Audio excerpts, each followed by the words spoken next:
Paz do Senhor, amados. Eu sou o pastor Adeuci dos Reis. Hoje nós vamos comentar a lição 8 da revista da nossa escola dominical CPAD, que tem como título Naamã é curado de lepra. Texto áureo. Então desceu e mergulhou no Jordão 7 vezes, conforme a palavra do homem de Deus, e a sua carne tornou como a carne de um menino e ficou purificado. Segundo Reis, capítulo 5, versículo 14. Verdade prática. Deus não opera milagres necessariamente segundo as nossas expectativas. Ele faz de forma e no momento que lhe apraz. Amados, hoje nós vamos estudar a lição 8. Naamã é curado de lepra. Esta lição nos mostra a forma extraordinária de Deus operar milagres. Eliseu mandou Naamã mergulhar 7 vezes no Rio Jordão, o que demonstra obediência e fé. Deus não tem fórmula definida, não está limitado ao tempo e ao espaço e opera da forma que Ele quer. Certa vez Jesus, para curar um cego de nascença, ele cuspiu no chão, fez lodo, passou nos olhos do cego e disse: vai ao tanque de Siloé e lava-te. Ele foi, lavou e voltou vendo. Naamã precisava compreender que o milagre, ele não depende de ações humanas. Por isso, ele precisava descer dos seus pedestrais, da sua arrogância e submeter a ordem do homem de Deus para que ele pudesse obter o milagre. O destaque na vida de Naamã, ou seja, na cura de Naamã, é que após receber a bênção de Deus, ele reconheceu o Senhor como o único e verdadeiro Deus. E nesta lição, o nosso enfoque é revelar que Deus deseja curar e salvar a todos. Vamos então para o primeiro tópico da nossa lição, que nos diz: Naamã, o chefe do exército sírio. Primeiro ponto, Naamã, um comandante honrado. Naamã era um comandante honrado, era um comandante respeitado, considerado na Síria e também nas nações vizinhas. Era um homem que teve muitas conquistas, um homem que era temido por muitos. Aquelas conquistas de Naamã fez dele um homem de grande honra na Síria. Mas Naamã, ele foi acometido de lepra. A lepra era uma doença incurável. A lepra fazia do homem, agora de destaque, um homem de honra, um homem humilhado, decepcionado, fracassado, rejeitado. Ele não podia ter o convívio social, tinha que viver isolado.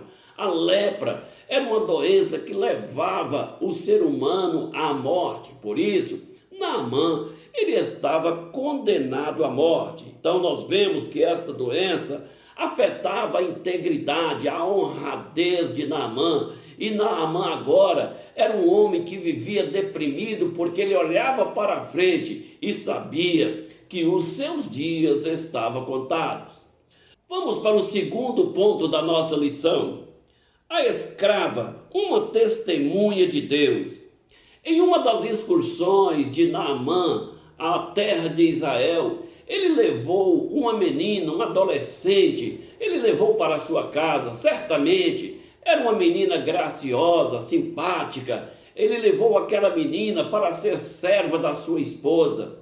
Aquela menina, em certo dia, conversando com a esposa de Naamã, ela traz uma mensagem extraordinária. Ela diz: se o meu Senhor tivesse diante do profeta que está em Samaria, ele ficaria curado da sua lepra. Aquela mensagem trouxe impacto na esposa de Naamã. Quando Naamã chega, ela relata a Naamã a palavra daquela menina. O que nós podemos ver é que aquela menina, primeiramente, ela conhecia a fama de Eliseu, ou poderia até ter conhecido Eliseu. Ela sabia que Eliseu era um homem íntegro, um homem que tinha uma unção extraordinária, que era usado pelo Senhor. Vemos também que a mensagem da palavra de Deus, ela pode ser simples e ser pregada por pessoas simples, mas ela traz impacto e traz grandes resultados naqueles que ouvem. Foi com esse entusiasmo que Naamã, ao ouvir aquela palavra, ele pôde ter esperança na sua vida, ele pôde agora olhar para frente com novas expectativas e entender que Deus poderia fazer um milagre. Então vamos agora para o terceiro ponto da nossa lição, a caravana de Naamã. Naamã, ele vai até o rei da Síria, relata, fala daquela menina. Ali ele trazia uma esperança. O rei da Síria, então, não querendo perder o seu general, sabendo que aquele general era um homem considerado e respeitado, os trabalhos daquele general sempre foi bem visto e aceito pelo rei da Síria. O rei da Síria então resolve fazer tudo para que Naamã pudesse estar diante do profeta Eliseu que estava em Samaria. Então o rei da Síria envia uma carta para o rei de Israel, o rei Jorão, e aquela carta fazia um pedido para que o rei pudesse então curar Naamã da lepra. O rei da Síria envia presentes, ouro, prata, vestes festivas, vestes de gala, e ele chega a Israel com toda aqueles presentes, procura o rei Jorão, entrega aquela carta para o rei. O rei, ao ler aquela carta, ele toma uma atitude terrível, ele rasga as suas vestes e diz: acaso eu sou Deus para curar alguém de lepra? Está procurando ocasião contra mim. Veja só, rasgar as vestes era um sinal de desolação, era um sinal de luto, de desespero, de angústia, de aflição. E naquele momento, o rei de Israel não entendeu aquela mensagem, entendeu que fosse uma ameaça, por isso ele rasgou as suas vestes. Então nós podemos ver que aquela atitude do rei de Israel era uma atitude de desconfiança que trazia insegurança para a nação. Por isso, ele, atemorizado, ele rasgou as suas vestes. Vamos então para o segundo tópico da nossa lição. O mergulho no Rio Jordão. Primeiro ponto. Eliseu não se impressionou com a pompa. Ao saber que o general da Síria estava em Israel, tinha estado com o rei Jorão, ele rasga suas vestes, aquela informação chega até Eliseu. E Eliseu, então, ele não impressionou com aquela visita extraordinária, simplesmente ele manda uma mensagem para o rei Jorão e ele disse: por que tu rasgaste as suas vestes? Deixa ele vir a mim e ele vai saber que tem profeta em Israel. Então nós vemos que Naamã, então agora, ele desceu para a casa de Eliseu para estar com Eliseu. Vamos para o segundo ponto, vamos ver a chegada de Naamã à casa de Eliseu. A decepção e a cura de Naamã. Naamã esperava que ao chegar de frente à casa de Eliseu, ele seria recebido com todas as honras de um chefe de estado. Ele então achava que ele seria recebido de forma extraordinária. Porém, quando chegou na casa de Eliseu, Eliseu não saiu para recebê-lo, simplesmente lá de dentro da casa envia o seu servo para dar um recado para Naamã dizendo: vai e mergulha 7 vezes no Rio Jordão. Isto foi uma grande decepção, porque Naamã esperava que o profeta ele viesse e fizesse uma oração, invocasse o Deus de Israel e tocasse em Naamã. Na verdade, Eliseu não podia tocar em Naamã. A lei dizia que a pessoa que tocasse em algum leproso ficaria imundo, até mesmo se sentasse em um lugar onde havia sentado um leproso. Por isso, Eliseu De acordo com a lei, ele se reteve e não aproximou de Naamã, cumprindo os rituais da lei. Naamã ficou indignado e disse: eu pensava que fosse diferente, que ele viria, invocaria o seu Deus, tocava em mim, mas mandar eu mergulhar 7 vezes no Rio Jordão. Lá na Síria nós temos rios melhores do que o Rio Jordão, temos o rio Abana e o rio Farpar. Nós podemos ver, amados, que aqui algo extraordinário começa a acontecer, mesmo Naamã ignorando a atitude do homem de Deus. O que nós podemos destacar aqui, amados, é que para acontecer o milagre precisa de uma atitude. Vemos aqui que a grandeza de um homem não leva a nada. Esse é um destaque.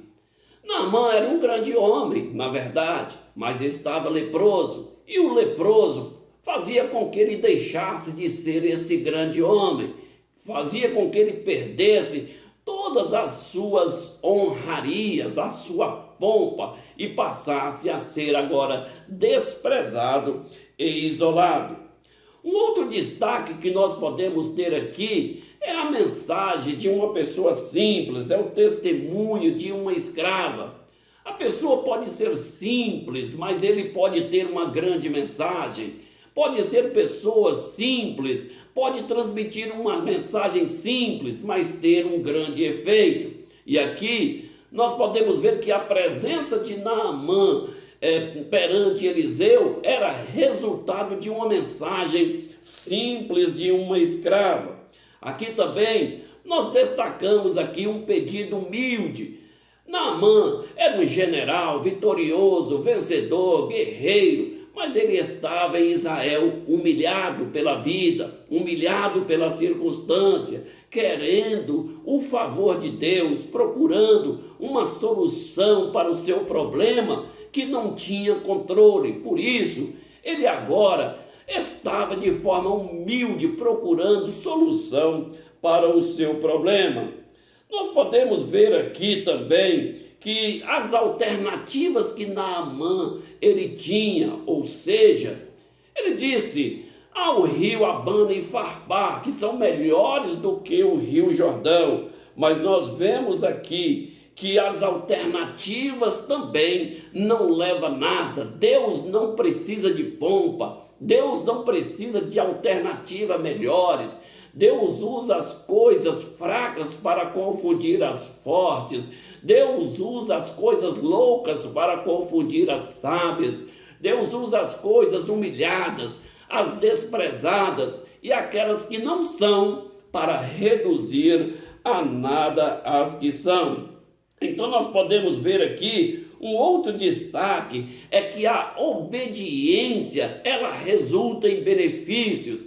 A obediência de Naamã levou a ele obter a cura. Naamã, ele precisou descer, ele precisou então submeter. E quando ele submete, vai até o Rio Jordão para mergulhar, por ali um pedido dos seus servos que lhe incentivou, que queria a cura daquele homem. Eles disseram para o seu comandante: se o profeta tivesse pedido uma coisa maior, você não faria? Ele certamente faria. Por isso, é só mergulhar 7 vezes no Rio Jordão. Na verdade, aquilo era uma grande humilhação para o general. Mas quem está em busca do favor de Deus tem que descer dos pedestrais, tem que se humilhar perante a potente mão de Deus.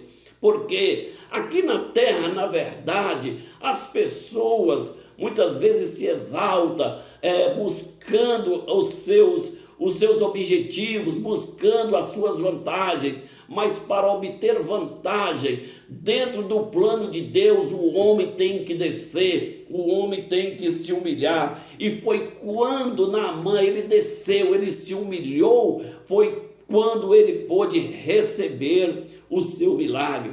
Então Naamã, aquele general, estava diante de um público, diante ali de uma situação que poderia ser até constrangedora, mas ele submeteu a ordem do profeta, desceu até o rio Jordão e mergulhou naquelas águas aparentemente sujas do rio Jordão, mas estava ali em obediência à palavra do homem de Deus. E quando ele mergulhou, 1, 2, 3, 4, 5, 6, na 7ª vez, a Bíblia nos diz que ele saiu das águas com a pele limpa, como a pele de uma criança, em obediência e em submissão à palavra do profeta. Vamos então para o 3º ponto da nossa lição. Deus ainda opera milagres e não misticismo.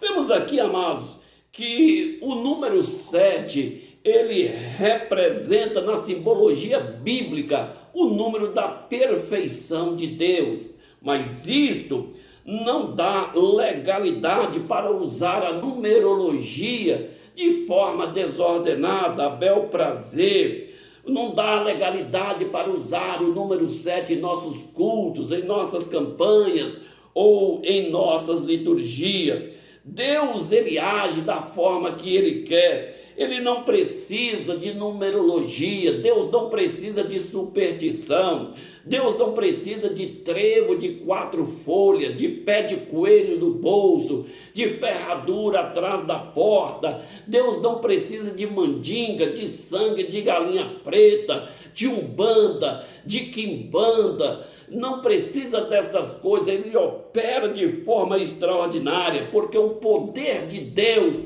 ele está acima de todas estas coisas. Vamos então, amados, para o 3º tópico da nossa lição.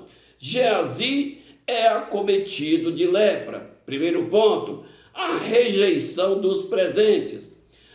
Quando Naamã ele foi curado, ele volta a Eliseu. Ele volta trazendo presentes, disposto a dar os presentes para Eliseu. Nós podemos ver que ali nós podemos entender que havia uma motivação, porque Naamã estava disposto a entregar presentes para Eliseu, simplesmente porque ele tinha recebido o milagre, ele tinha recebido benefícios.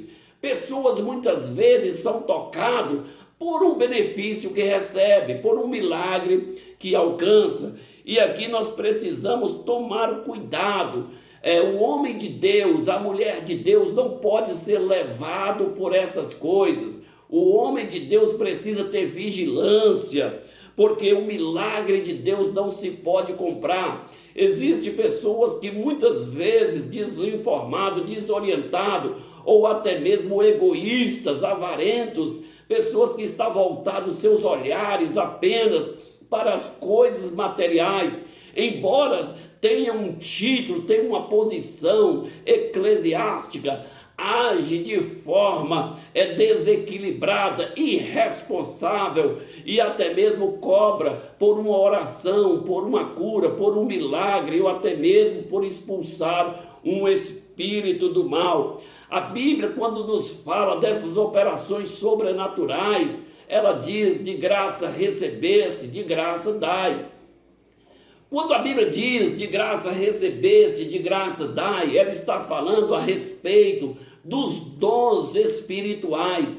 Ninguém, ao ser usado pelo Senhor com o dom, pode cobrar ou obter benefício através daquele dom, porque dom espiritual não é objeto de negócio, não é instrumento para obter vantagem financeira, são recursos divinos, sobrenaturais de Deus, onde opera a onipotência, a onipresença, a onisciência de Deus, visando o bem-estar gratuitamente, até porque os dons espirituais são dados pela graça.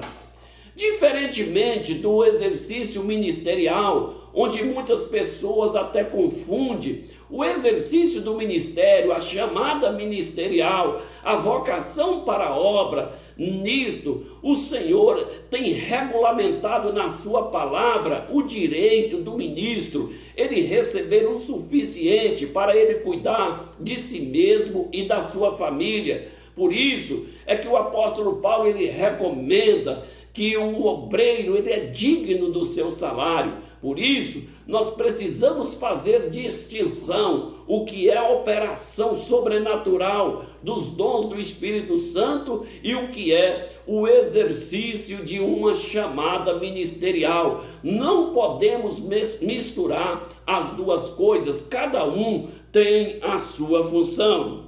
Vamos então para o segundo ponto da nossa lição. Homens de Deus não se deixam vender.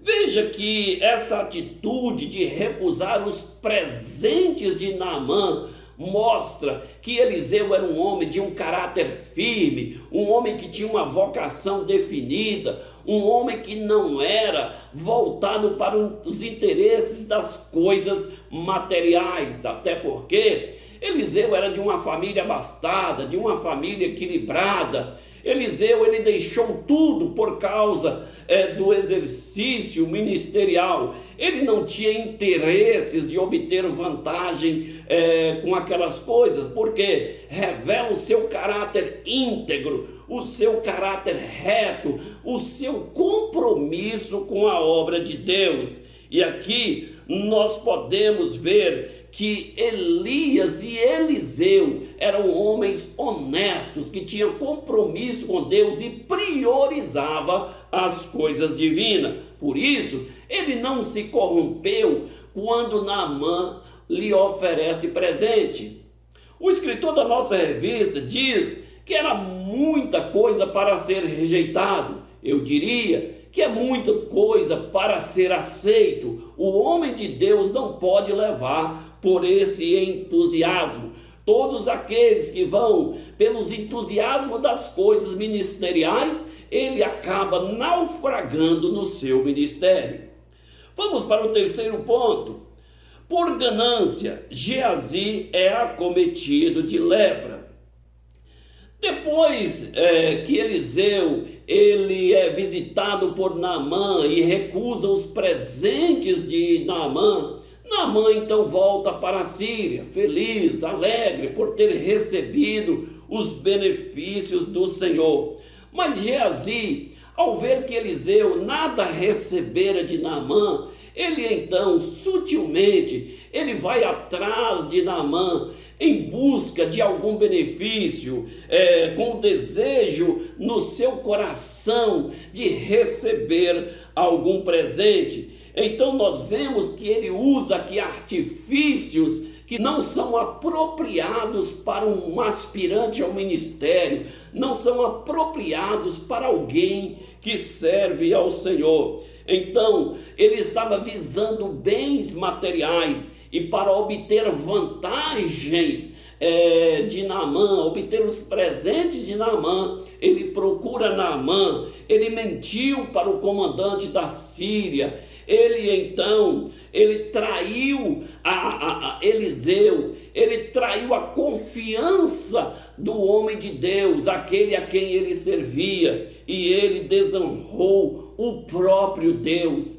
Então vemos que essas atitudes gananciosas, desequilibradas, de pessoas muitas vezes que visa obter vantagens pessoais, terrenas, materiais, pessoas que não priorizam o reino de Deus, pode trazer prejuízos, pode trazer muitas dores, e assim aconteceu com Geazi. A lepra de Naamã, ela então foi colocada em Geazi devido ao seu ato insano de desobediência, a sua atitude mentirosa e traidora da confiança do seu senhor Eliseu. Deus também não agradou daquela atitude, por isso Geazi ficou leproso e ele morreu de forma vergonhosa, porque tratou com irreverência as coisas santas e sagradas.